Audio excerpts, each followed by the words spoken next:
Good morning and welcome to my kitchen. Tracy here. We're going to be doing a couple things today. I bought a bunch of chicken thighs yesterday from Superstore, so I'm going to be canning those up in my pressure canner.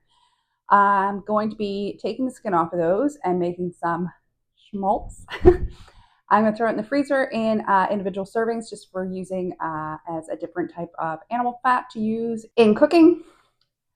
And then I'm also making a tomato soup for supper tonight. I actually already have that started. I got that started before the kids got to school. So I have in my oven, I have my tomatoes, garlic, and onions are roasted and cooling down. And I'm just going to get the skins off of those and get those in the blender. But first, I'm going to get my canner started because canning chicken or any meat does take a little bit of time. We're doing bone-in chicken thighs. So I'm doing them in quart jars. That's the larger, like 1 liter jars. So the canning time for those is 75 minutes. So I'm going to get those started first. So first I'm going to warm up my jars in the canner. I use the Presto electric canner. So I'm going to warm up my jars in there, and then while those are warming up, I'll bring my chicken out and start taking the skins off. All right, here we go. So this is the Presto electric canner. I believe it's the only electric pressure canner that's actually approved by the USDA.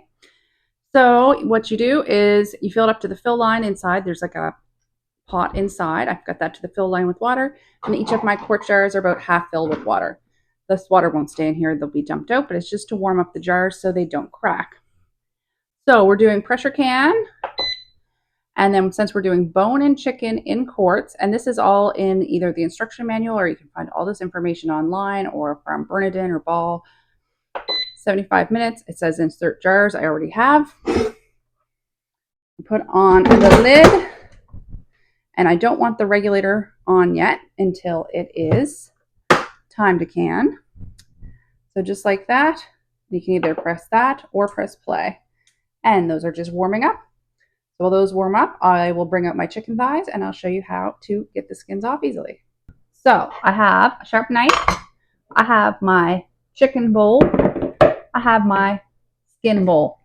Now, I do find it is a little bit cheaper to buy chicken thighs bone in, skin on. And if I was going to do these on the barbecue or the smoker, I would probably debone but leave the skins on. But since I'm canning them, I'm going to take the skin off because that's where a lot of your fat is. And canning fat, you want to reduce the amount of fat as much as you can because the fat can go rancid in your jars. You got to think it's in there for quite some time sometimes. So remove as much of the fat as you can, the fat, the skin, anything white. And for canning, I'm leaving the bone in because I want that flavor in that bone. These are going to process for 75 minutes. So it's going to give ample time to get all that delicious flavor out of the bone. So it's fairly simple to take the skin off a chicken thigh. You're basically just peeling it apart. And then sometimes I do find there's the bone. I find there is a little bit of connective here. And if you just give that a little slice to get it started, very simple. Just peel it off. And of course, we are saving these skins. And much like rendering lard, I'm going to render the chicken skins down to make, I believe you pronounce it, Schmaltz.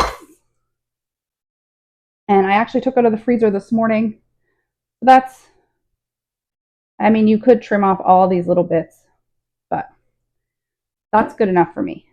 I do have a bag of chicken skins that I took out this morning from the last time I actually deboned and deskinned them because I had them in the freezer in a marinade or when I did my freezer meals back in June. So I took that out of the freezer this morning just to add it to this batch of chicken skins.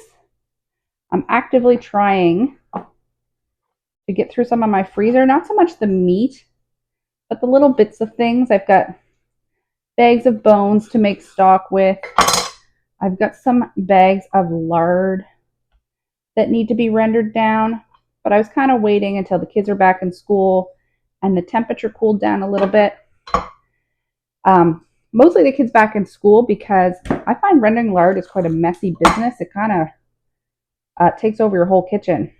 So, and everything is covered in grease. So I like to do it on a day where I can do like a freezer meal and I don't have kids constantly in the kitchen with me. This makes it a little easier to keep the mess contained to one area. All right, so I think I'm going to need about 10 pounds of the chicken thighs. They say a pint is a pound, so I'm guessing a quart is 2 pounds. And my canner holds 5 quarts. I'm not sure what these weigh without the skin on, so I'm basically just going to get this bowl full, and then I'll weigh this bowl and see how much I have and see how far I have to go. I'm not sure if I'm going to freeze the rest, or I might do a second canner load if I'm feeling really ambitious. All right, I'll just keep on motoring along at this, and I'll bring you back when I'm filling up my jars. All right, so my jars are now warm. I'm just going to go ahead and pack my chicken in to 1.25 inch headspace. Now, I'm doing a raw pack because the chicken isn't cooked. However, I am going to top it up with a little bit of just chicken broth. You can just leave it as it is, and it will make its own juice from the water from the chicken. But I do find with thighs, I do have a slightly lower water content than the chicken breast. So I just top up with broth, just so the chicken is completely submerged when it comes out of the canner. I'm going to wipe the rims with my cloth, and I've got my rings and lids all ready to go over here. So I'll just fill up these 5 jars, get the lids on, and then get them in my canner.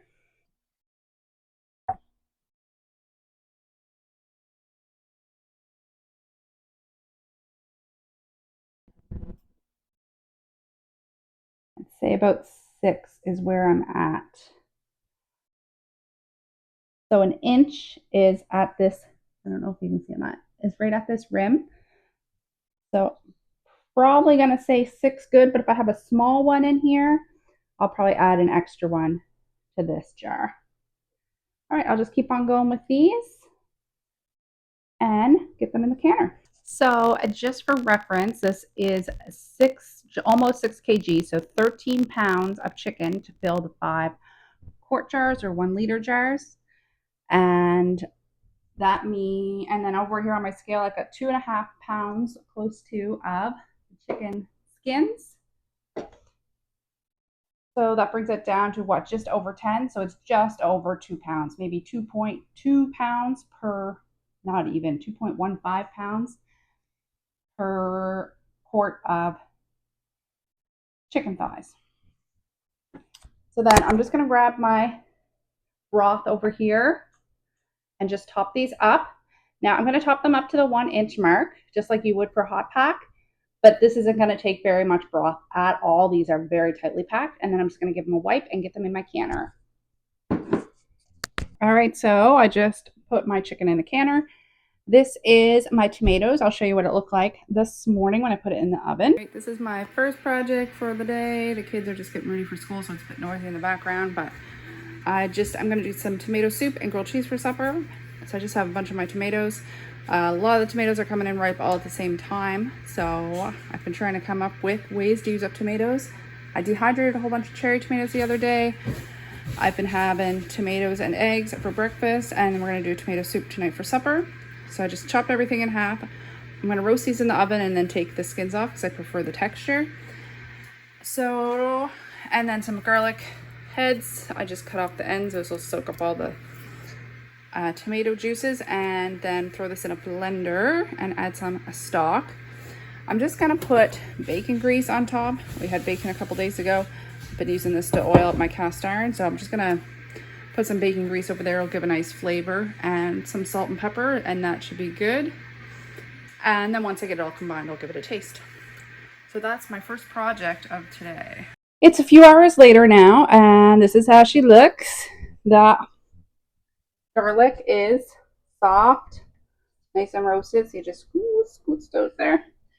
And just going to go through and pick the skins off the top of these tomatoes. You absolutely can leave them on for tomato soup. It's just a texture thing for me. I don't love it, so I just take them off.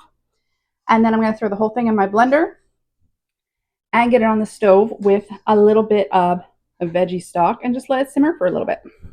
Okay, so now that my chicken is working away in the pressure canner and my soup is made, I'm going to go ahead and render this chicken fat. So this is mostly the skins from our chicken thighs. Some of these are from ones I did back in June and they've just been in the freezer. They're still a bit frozen in a big lump here. You don't have to cut them down into smaller pieces. However, we are actually going to eat the chicken skins as well. And we'll probably put some on our soup tonight as a little garnish. It's almost like a chicken bacon, maybe? I don't know. I think it has an actual name, if anyone knows what that is.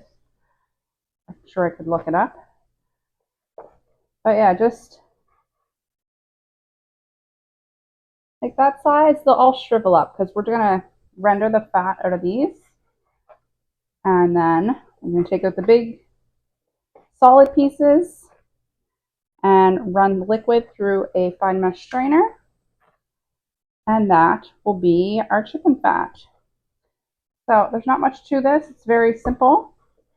I know some people will add garlic and onion and like do like a flavored chicken fat. However, I like to leave it just plain and then I can use it for frying things or adding flavor or whatever I need it for.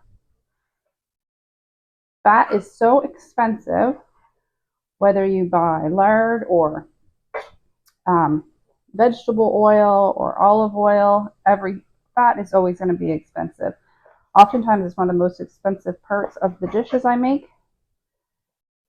So if I can get a waste product that gives me fat, then even better. And of course I did leave the bone in on the canner load of chicken thighs I did. But this fat is actually from ones I also deboned, and those bones are also in my freezer right now, and probably next week I will make a broth out of them. So not only paying less for chicken with the skin and fat, but you're also getting a couple extra products. I'm going to switch to a voiceover here because I accidentally deleted the footage of me actually making the schmaltz.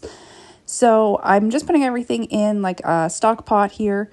I let that simmer on a medium-low heat for probably close to an hour, and then I skimmed off the fat. Then I transferred them to a couple of cast iron pans and cooked them until the chicken skins were brown and released most of the fat. They get kind of like crunchy. I drained everything through a fine mesh strainer and kept the chicken pieces and just put them on a paper towel. And then I took the chicken fat and just put it back in the stock pot, just the fat with no chicken skin in it. Then I ran that fat once again through the fine mesh strainer and just put it in a couple of mason jars. So my video is kind of good disjointed here. Everyone's home from school and work. So this is our supper tonight. Grilled cheese on the homemade bread. Some of our chicken. What are we calling these? Skins. Homemade tomato soup. And we only had to buy what? The flour and stuff for the bread and the cheese. And we used a little bit of margarine. That is about it. This is my strained fat. I'm just letting it boil a little bit, like a really low boil. I'm only on a 2. Just to get any water that might be off. I did use a little bit of water to get it started so it wouldn't stick to the bottom of the pan. This is just about ready to go into jars. And then over here is my canned chicken thighs. So I got the 5 quarts and the rest of our chicken skins. These are delicious, by the way. I just threw a little bit of salt on them after we were done. Fantastic. So good, productive day. So there's the schmaltz. So just for my own records, a pound of chicken skins makes about a cup of the schmaltz. I'm gonna keep this downstairs in the freezer and just take out a jar as needed. Thanks for watching.